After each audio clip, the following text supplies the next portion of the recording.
Welcome to Rehash, a Web3 podcast.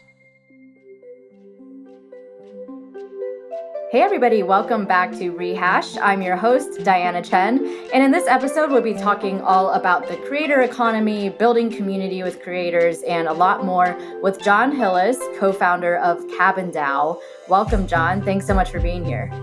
Hey, Diana. Thanks so much for having me. Of course. So before we dive into all things Cabin, I would love to give the listeners a chance to learn more about your background for anybody who isn't familiar with you already.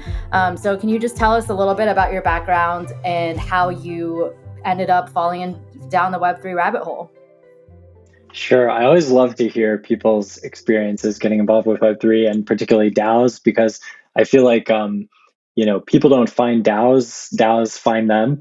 And that's certainly true for me. It's hard to even decide which thread, to start with in kind of weaving together how I ended up here. But I think I grew up first and foremost, first job I ever wanted when I was a kid was to be an architect until I realized you have to go to school for a very long time to do that.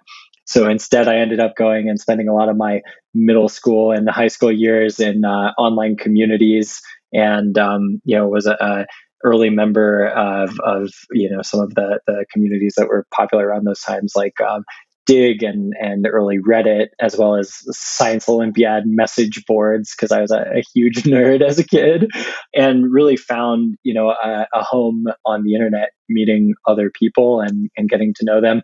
And then went to college, had sort of the classic introduction to crypto of my college roommate buying drugs on Silk Road and teaching me about Bitcoin. And then ended up studying political science and environmental studies, got very interested in collective action problems and common pool resources, fell in love with some of Elinor Ostrom's work in that area, and ultimately did my senior thesis on software for small groups to work together to overcome collective action problems. Thought I was just in some, esoteric corner of academia, and then went off into the real world, got into tech, and spent 6 years at Instacart leading product teams around the gig economy. Realized that declining transaction costs were changing the nature of the firm, and that was going to start impacting knowledge workers. Got burnt out, left Instacart, went to go build a cabin in the woods. And then it all sort of came together when I invited a group of online creators and internet friends who I'd met out to the cabins, and sitting around the campfire late one night, we decided to start Cabin, a DAO building a decentralized city for online creators. And I never expected all of these sort of threads of my life to come back together in quite this way, but it's been a real pleasure and adventure to have it work out like this. I feel like inviting a bunch of internet friends out to the cabins is either like how a true crime podcast starts, or it's how Cabin DAO is built. Exactly. Yes. Yeah. My wife, Lauren, was, I think, very patient and a little bit skeptical as I was like, pouring all of my time and effort and life savings into building cabins in the woods and inviting internet strangers to them. But I think that she also had really wonderful experiences with community and in college, and ultimately, I think we're both just so thrilled and grateful to get to have wonderful humans coming out here to spend time with us in the Texas Hill Country. It's fascinating to hear your story because it sounds like you're really more interested in that the component of like architecting communities. You went from like you're wanting to be an architect for, I assume, building buildings to building communities. And I'm curious to know more about like what was it about creators that really drew you in, because you're really focused on building community for creators specifically. And as somebody who doesn't really come from that background of being a writer or a musician or an artist or a creator in its traditional sense, what is it about creators that you're really passionate about building community around these types of people? Yeah, I spent so the time I was at Instacart, I was building software for gig workers. I was leading the product teams for the shopper and marketplace sides of the platform, and so I was building for the Instacart shoppers who were earning money independently online through Instacart. And what I realized was that the sort of autonomy and independence and ownership that that can provide is an incredibly powerful thing for people, but that gig work and particularly the way that it was done in the context of Web2 companies evolved in ways that, were I think a little less optimistic than where we started. And a lot of that came down to the commodification of labor and the fact that these gig platforms, the labor is very interchangeable. And so ultimately, what drew me to the creator economy initially was that I got a little burnt out on, the gig economy, but was still very excited about the underlying values that were the reason why I joined it in the first place, and realized that the way we were going to get around that was by starting to apply the same principles to non-commodified labor.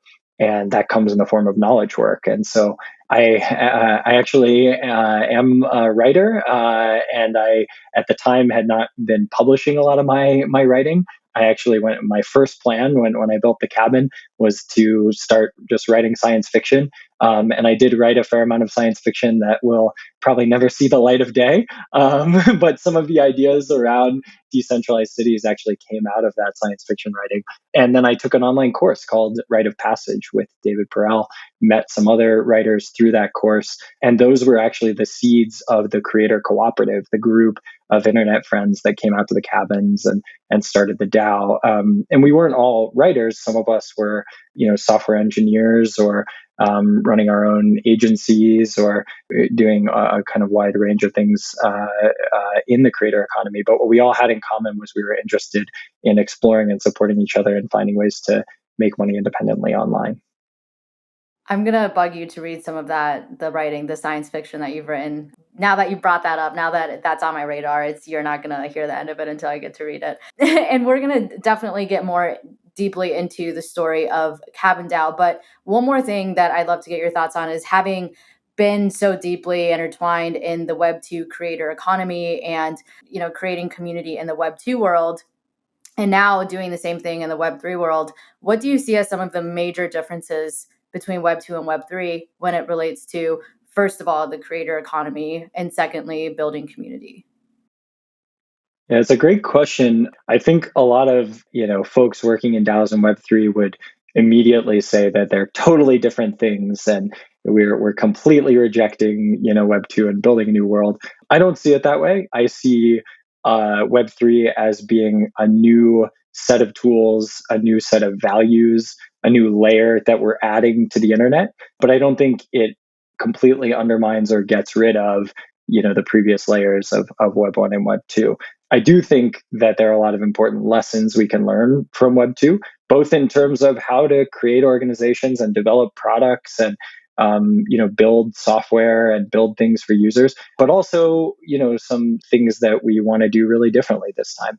And I think the biggest one of those for me is having real ownership and governance of platforms by the people who are involved in them. I think that's something that did not pan out, very well in Web 2, because it was built on top of the premises of existing corporate structures and organizational structures that were not designed to put the power in the hands of the people.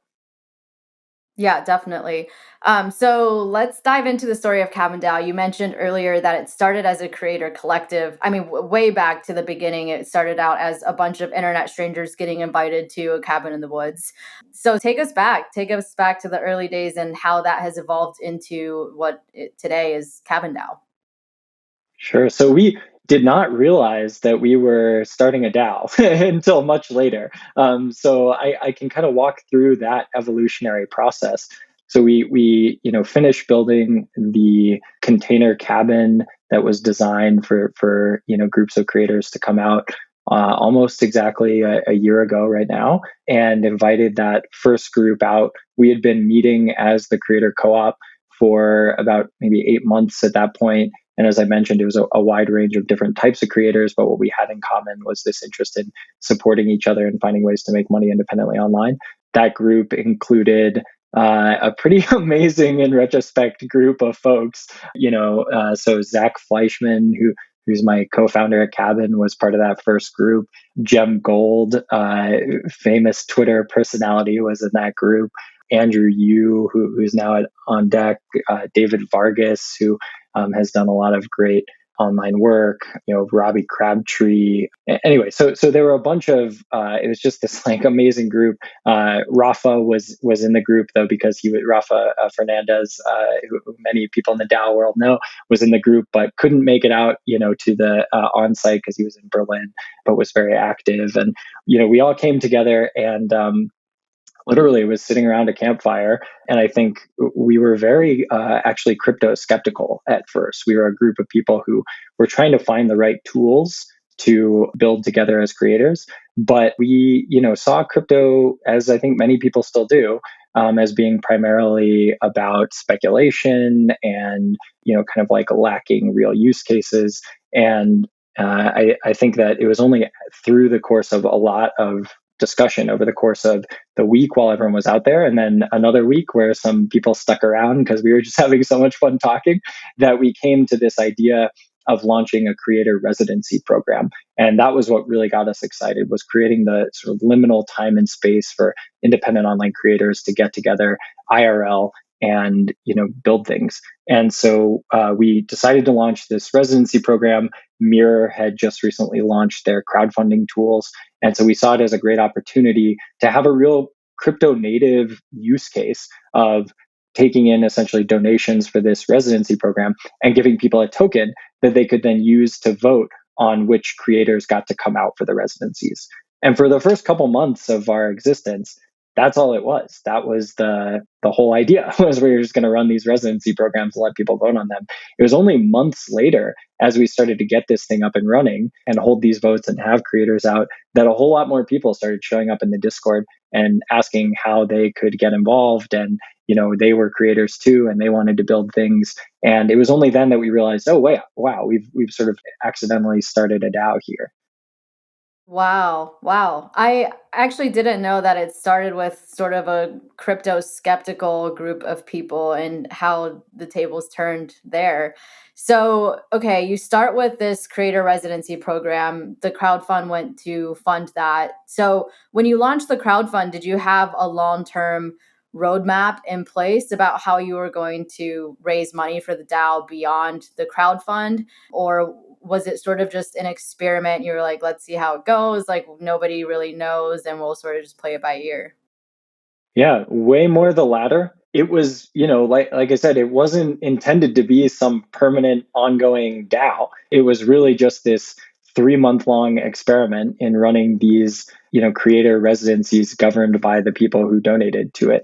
And that was it. We didn't have a roadmap. We didn't have a plan, other than to try this thing out and see where it went. And I think that that's been a really important principle of Cabin over the course of our existence. Is we just entered into our third season, and every season has looked very different than the previous one, and every season has emerged out of the previous one. And so it was only after all these people started showing up and wanting to work on things that we said, okay, wow, this is not just a creator residency program. This is a DAO, and we have a clear mission around building this decentralized city. A lot of people are excited about that. Let's make sure that we can put the resources together and the community together to have this be an ongoing thing. We launched our season 2, and then now coming into season 3, we once again look like a totally different organization than we did even just 3 months ago. Yeah, how did you go about setting up the DAO once you realized that what you were building was actually a DAO? Because I wasn't involved in the early stages of Cabin DAO, but going into your Discord now and checking out the processes and getting a little bit involved in the media guild and seeing your roadmap that you just put out for V3 of Cabin DAO. I have to say, Cabin DAO is extremely well organized, and you guys have your shit together compared to many Thank other you. DAOs that I've seen. Yeah, and it's really cool to see. And I'm just wondering, like this DAO that started from not even a DAO, that sort of just played it by ear. Like, what are some things now looking back that you think you really did right that helped set you up for just how organized and how much you guys have it together today? Yeah, well, I appreciate you saying that.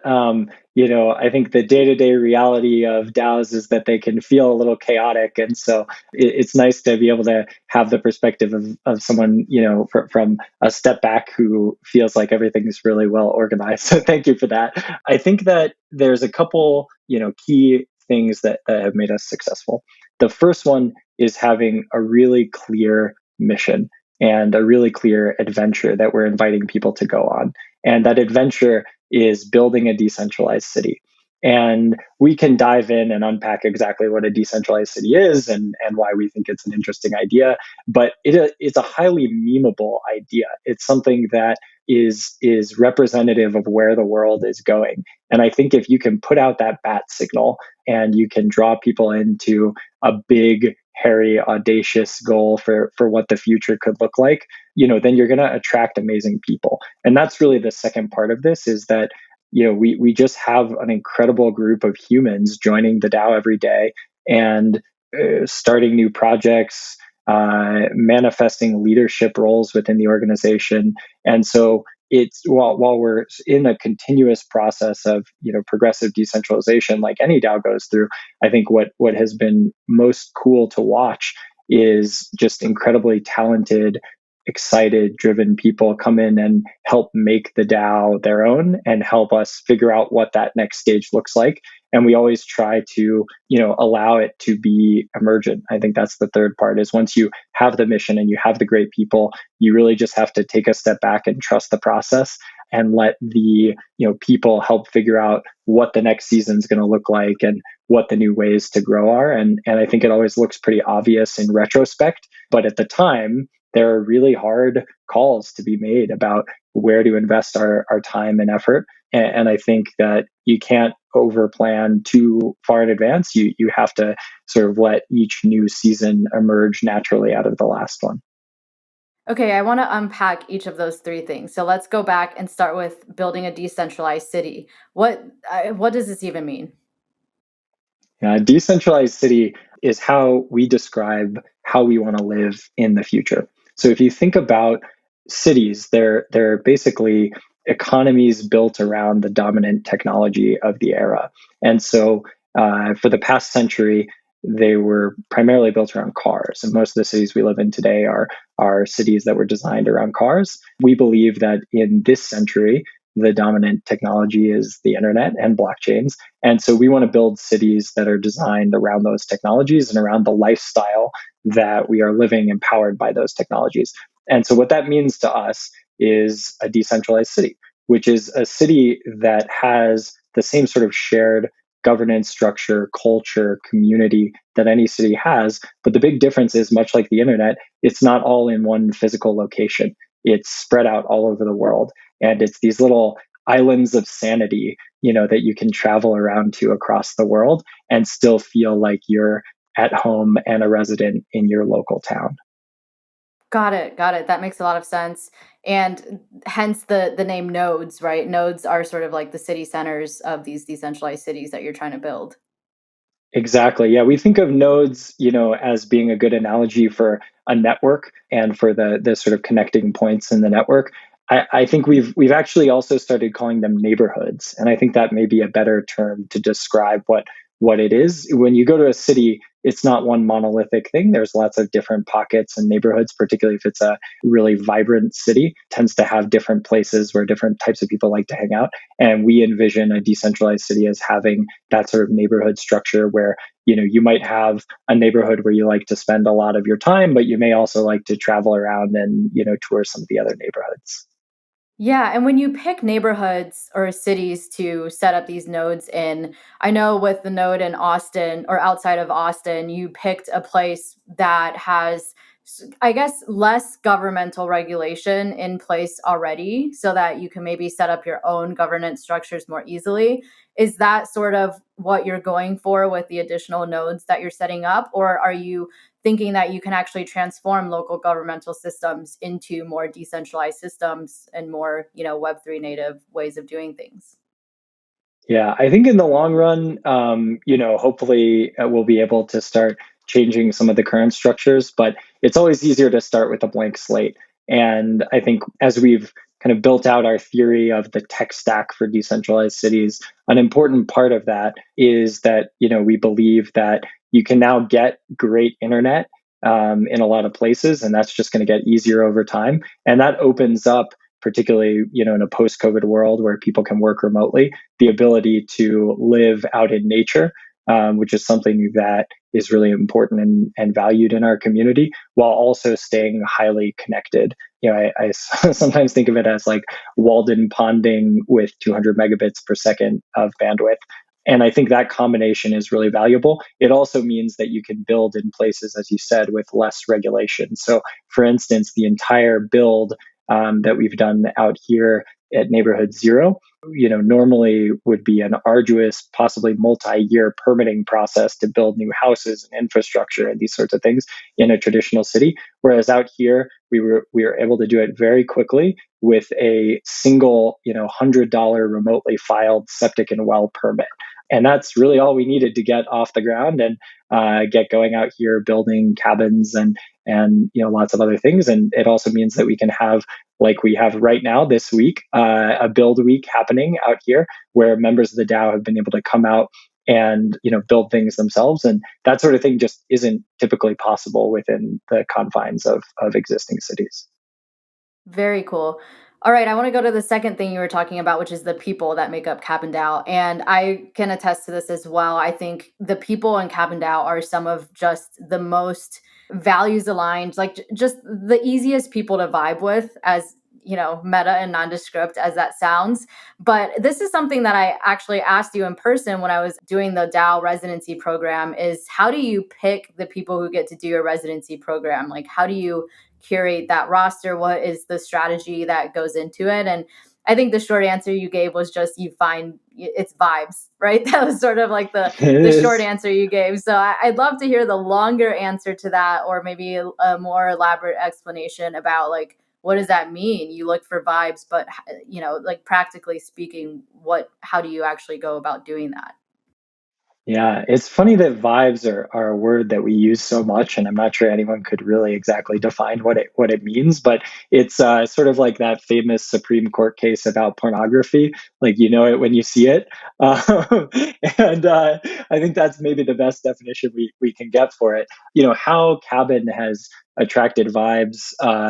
Is frankly, I think, a little bit beyond me to even try to put a finger on. I think the most important part was that we just had this incredible group of people that seeded the community and that started it. And when you have great people attract other great people, and you just sort of get this snowball effect.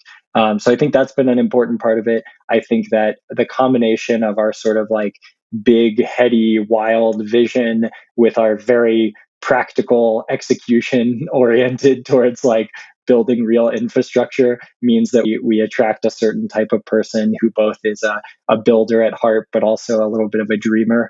And ultimately, I think that the sort of combination of our values around being very online, but also very in nature, trying to balance like spending time on Twitter with going out and touching grass, out in nature is also seems to attract a really great type of person who we like spending time with. So I think we lucked into a lot of it, and I think that we've also just had this wonderful snowball effect. But I certainly, Zach and I sometimes look at each other in bewilderment and wonder how we've been able to end up surrounded by such wonderful humans. Wow. Yeah, I think it's probably as a combination of all of those factors.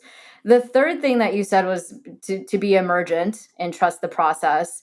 And I think one really difficult thing for DAOs to do is balance, right? Like to find the balance in everything. Like specifically with this, it's to find the balance between trusting the process and say, we'll play it by ear and see where it goes versus having a clear roadmap.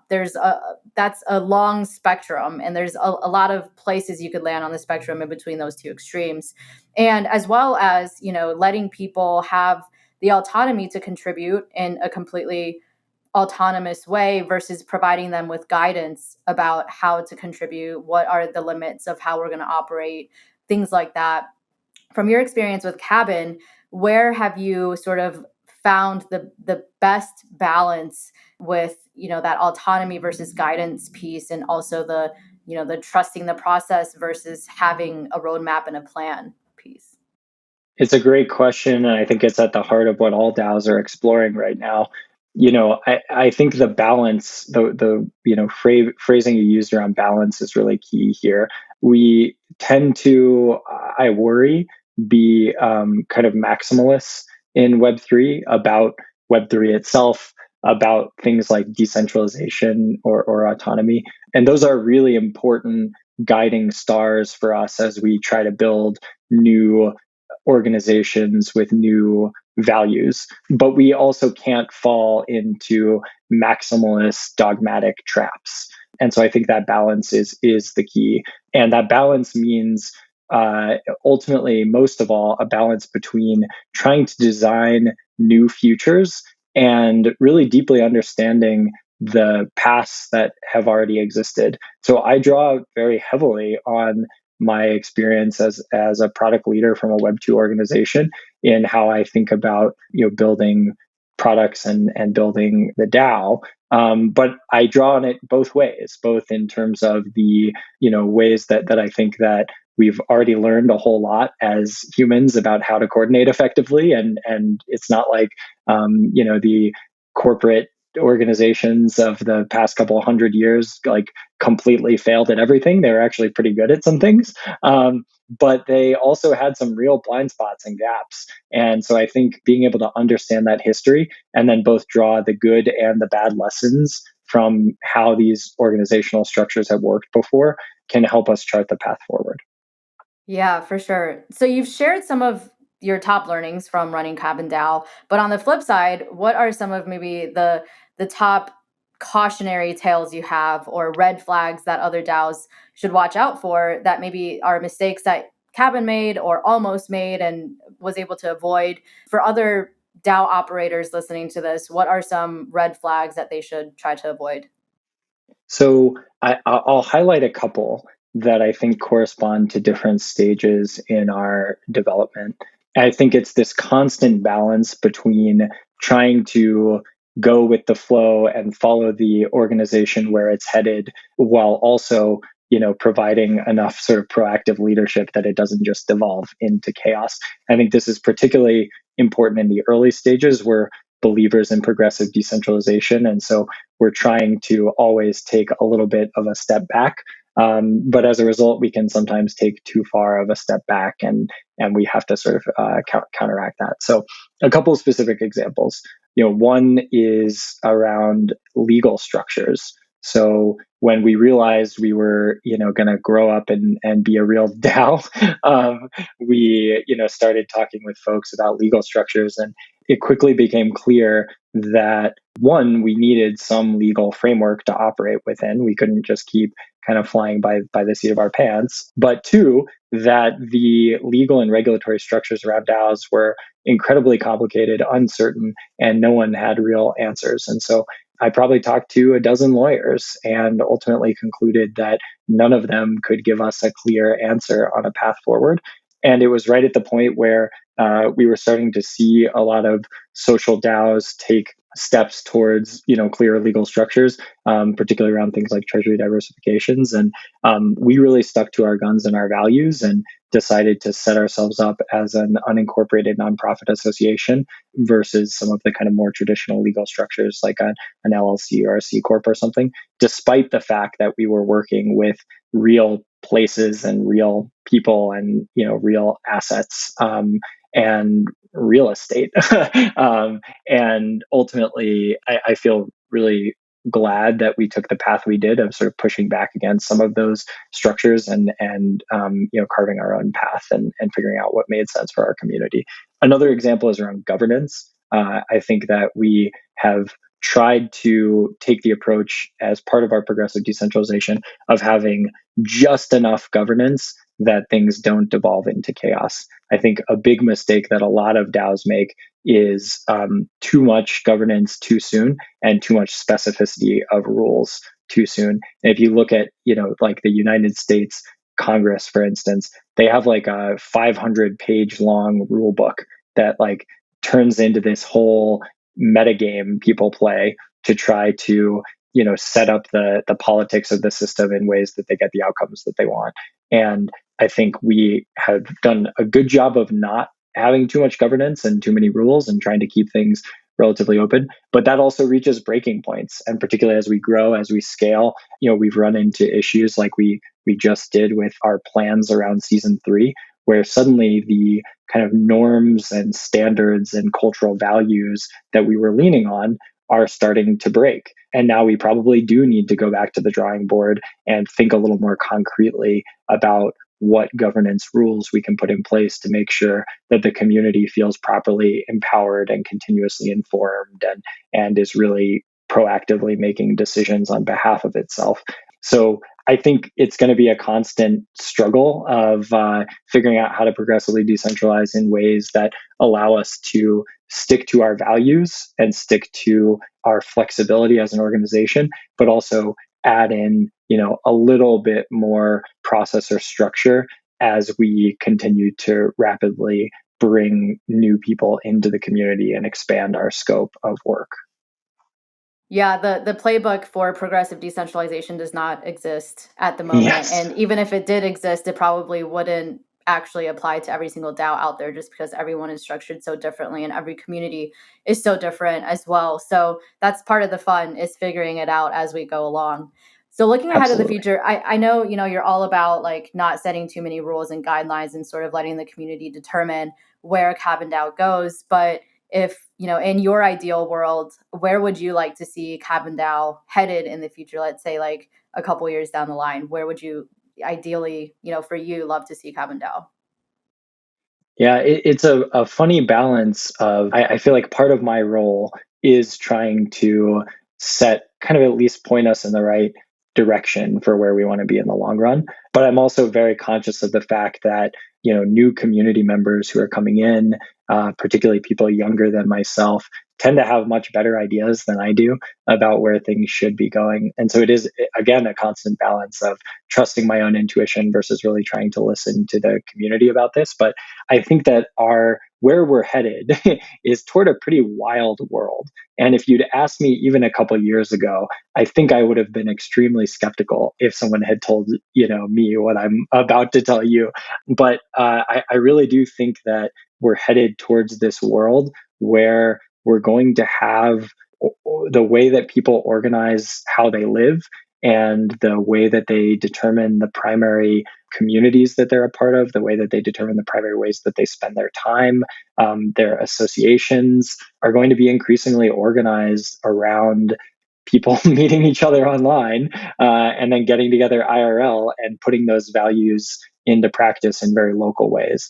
And so I think what that ends up looking like is kind of a strange world that was perhaps best predicted by Neil Stephenson about a decade ago, partially in Snow Crash, but maybe a little more optimistically in Diamond Age, which are two books that at their core are essentially about decentralized cities and are about the ways in which, as the nation state no longer serves us as a primary institution for organizing ourselves, and as other forms of sort of legacy governance and monetary systems serve us less well, we have this incredible opportunity to create these new bottom-up structures where we get to start using our own money systems and maybe sort of printing our own passports or other forms of documentation or vibe checks for our own local communities, and finding the little pockets of the world that we most identify with and starting to slowly rebuild civilization from the bottom up, one step at a time. Well, yeah. Jon, is there anything that we haven't talked about Cabin DAO that you want to make sure people know? And then I've got one more question for you to wrap up, but I want to give you a chance to share anything else that we may have missed. Okay, I have one more thing that I want to call out, which is I think we do a lot of fun exploratory adventures within the community, and there's one or two that have really resonated with people that I'll share just in case folks haven't heard of them and might find them fun. The first one is something that Diana knows well as a participant. in our treasure hunt. So we have a treasure chest, an actual wooden treasure chest that I took a piece of metal and stamped a public-private key pair into for an Ethereum wallet, put it in the treasure chest, buried it somewhere in the Texas Hill Country, and then listed an NFT for treasure hunters. And the proceeds from that go to Cabin and go directly into the treasure chest itself, along with a bunch of NFTs and other tokens that people have dropped into the treasure chest. And so, if you want to go on a little treasure hunt adventure to find this chest, then you will have the private key to claim all of the stuff in the wallet held inside that chest. So that's a fun one. And Diana is actually on the forefront of this treasure hunt, is one of the people who has received the most clues.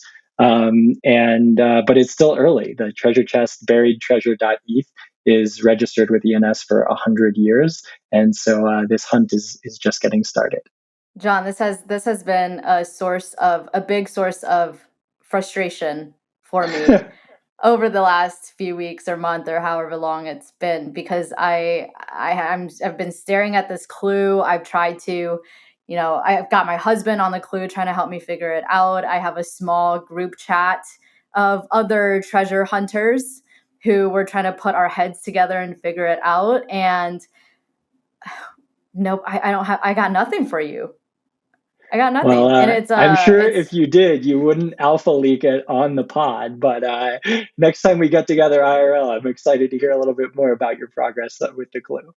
I feel like you have such a good poker face, because I sort of like word vomited my thoughts to you about what it could be, and you literally gave me nothing. Like, I was hoping that I would, get a clue from you, like a little nod here, or like some facial expression that showed if I was on the right path or the wrong path, but you gave me literally nothing. Well, I look forward to hearing your theories about the clue again in the future. Okay, I'll let you go on and talk about your other fun thing. I guess one other thing I'll highlight that people have gotten a kick out of is Esteereum, the first on-chain bovine. This is another fun cabin project we did. It actually came out of helping my dad get set up with an ENS domain for the Longhorn cattle ranch that he operates, doublehelixranch.eth. And as soon as I helped him get it set up, he said, "Well, what can I do with it?" And I was like, "I don't know, Dad. I guess you can sell Longhorns on chain." And he took that seriously, and so we tweeted about it. He ended up naming one of the Longhorn steers Esteereum.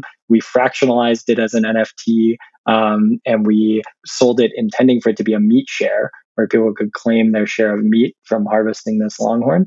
And the internet, as it's wont to do, banded together, and the NFT holders formed the Cow DAO and decided to save Esteereum from the meat grinder.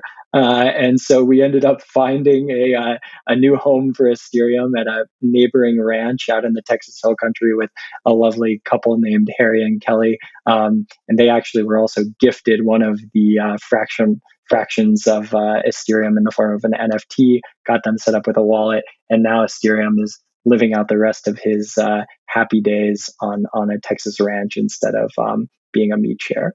Oh, good. I'm really happy to hear that's the fate of Esteereum, because I think I would have voted that ultimately, way as well. I think what we get most excited about at Cabin is just these opportunities to bring online or on-chain and IRL together. And so we're always interested, whether it's buried treasure chests or longhorn steers or cabins out in the woods, of exploring ways to basically bridge the on-chain to the offline. For sure. All right, last question for you, Jon. I've been asking all the guests this question at the end. If Web3 were to completely cease to exist in 5 years, why would that be? That's a great question. I think that I'll say it doesn't actually matter if like Web3 as we currently conceptualize it ceases to exist, because I think that the values of it are now out of Pandora's box. And so, what could cause Web3 to cease to exist, I think ultimately is blockchains will not survive if they don't find real use cases. And I think we're trying to explore what some of those real, tangible, meaty use cases are. But I think a lot of corners of Web3 are still very speculative and very much not focused on building for real end users. And so I do think there we'll kind of hit a trough of disillusionment around that, or at least another one. We've certainly had them before. But I think what won't die is the underlying set of values and spirit that's starting to bring these communities together to accomplish big goals. And that, I've said before, if Web3 died tomorrow, I know that I would still be out here at the cabins, and I bet a bunch of other people would be too, building this future together that we're excited about. I love that. All right. Well, thank you so much, Jon, for joining us today. Before you go, tell people where they can find you or connect with you if they want to continue this conversation with you, and where people can go to learn more about Cabin DAO and maybe join Cabin DAO if they're interested. Yeah, so you can check out Cabin. We are at Creator Cabins on Twitter, or creatorcabins.com. And I am also on Twitter, far more than I probably should be. And I'm at Jonathan Hillis. So looking forward to seeing you there. Would love to have you in the DAO if you're listening to this pod. Amazing. Thank you again so much, Jon. Thank you, everybody, for tuning in. And we'll be back again soon with another episode of Rehash. Thanks for tuning in to this episode of Rehash. If you enjoyed this conversation and want to get involved in helping shape next season of the podcast, including nominating and voting on your favorite guests, go to rehash.mirror.xyz to join our crowdfund. And don't forget to rate, comment, and subscribe to help us get this podcast heard by as many people as possible. Thanks for being part of this community, and I can't wait to connect with many of you in Discord and Twitter soon.